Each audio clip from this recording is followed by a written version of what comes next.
Hello everyone. Now, do you know the short form of Directive Principles of State Policy? Just remember as DPSP. Okay? Yeah. So, now we'll see the meaning of DPSP. What does it actually mean? Okay. Articles 36 to 51 in Part 4 of the Constitution lay down the guiding principles of the governance for the state that are called as Directive Principles of the State Policy. In short, it is also known as DPSP. It is the 15 guidelines or principles which is given to the federal institutions governing the state of India.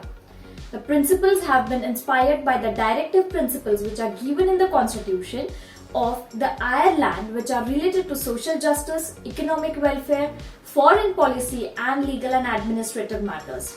Now we'll move forward with the major features of directive principles. What are the features? You can see on the screen.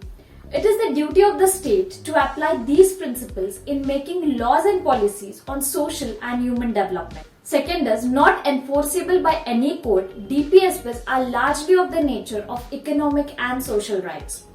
Thirdly comes is the provisions of the directive principles. They are not enforceable by any court of the law, but they provide the guidance in carrying out and drafting the laws and the policies regarding the human and the social development.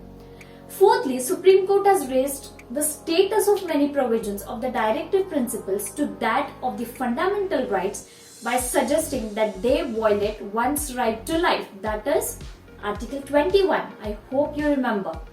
The next is the directive principles aim at promoting the welfare of the people.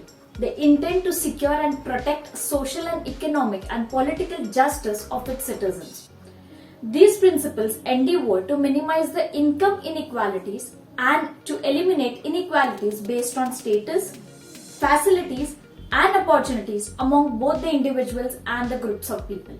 Now we'll move forward with the classification of directive principles.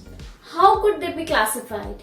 So they can be categorized as the economic and social principles, the Gandhian principles, the principles and policies which are relating to international peace and security, and miscellaneous. So let's discuss each of them in a detail. The first comes is the economic and the social principles.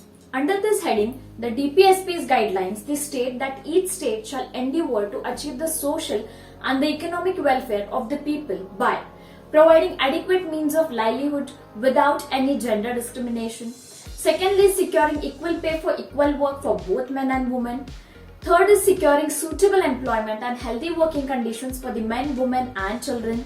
And fourth, the making effective provisions for securing the right to work, education and public assistance in the case of unemployment, old age, sickness and disablement. The fifth comes is setting up the economic system in such a way that it can avoid the concentration of wealth in few hands, guarding the children against exploitation and moral degradation, making provisions for securing just and human conditions of work for maternity relief, promoting education and economic interests of working sections of the people, especially like SCs and STs, making efforts to raise the standard of living and public health, and lastly, providing early childhood care and education to all the children until they complete the age of the 6 years. Now we'll move with the Gandhian principles. What are the Gandhian principles? Does anyone know what did Gandhiji say? Okay, so let's get started with it. The following principles are based on the ideals which are advocated by the Mahatma Gandhi. First is to organize the village panchayats. Secondly, to promote the cottage industries in rural areas. Thirdly, to prohibit intoxicating drinks and drugs that are injurious to health. Fourthly, to preserve and improve the breeds of the cattle and prohibit slaughter of cows, calves and other milch and draught animals.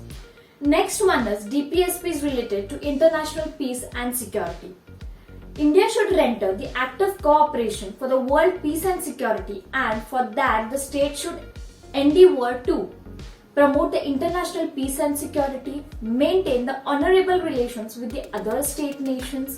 Third is to respect the international laws and treaty obligations. Fourth is to encourage the settlements of international disputes by the mutual agreement. Now the last one is about the miscellaneous. What could be in miscellaneous? See, following are the guidelines of the DPSPs. So what are the guidelines?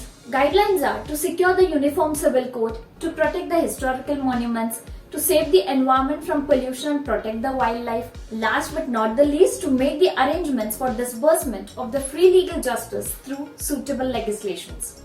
Besides, the Supreme Court has raised the status of some of the provisions of DPSPs to that of the fundamental rights by suggesting that they also violate the one's right to life, that is Article 21.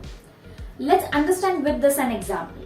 For example, prior to 2002, elementary education for children between the age 6 and 14 was a policy goal provision in the directive principles of the state policy, which the Supreme Court raised to the status of the fundamental rights, affirming that depriving one from education amounts to depriving one's right to life, that is Article 21 fundamental right. Accordingly, right to education for ages 6 to 14 is now the part of the fundamental right. Some other prominent examples is that right to livelihood, which is directive principle often read with the right to life as a fundamental right. Supreme Court has often directed the state to rehabilitate the slum dwellers whenever they are evicted on the grounds of the encroachments. Eviction without rehabilitation closer to their workplace, it amounts to violation of their right to livelihood and in turn the right to life. So this is all about the video. Take care and stay safe. Thank you.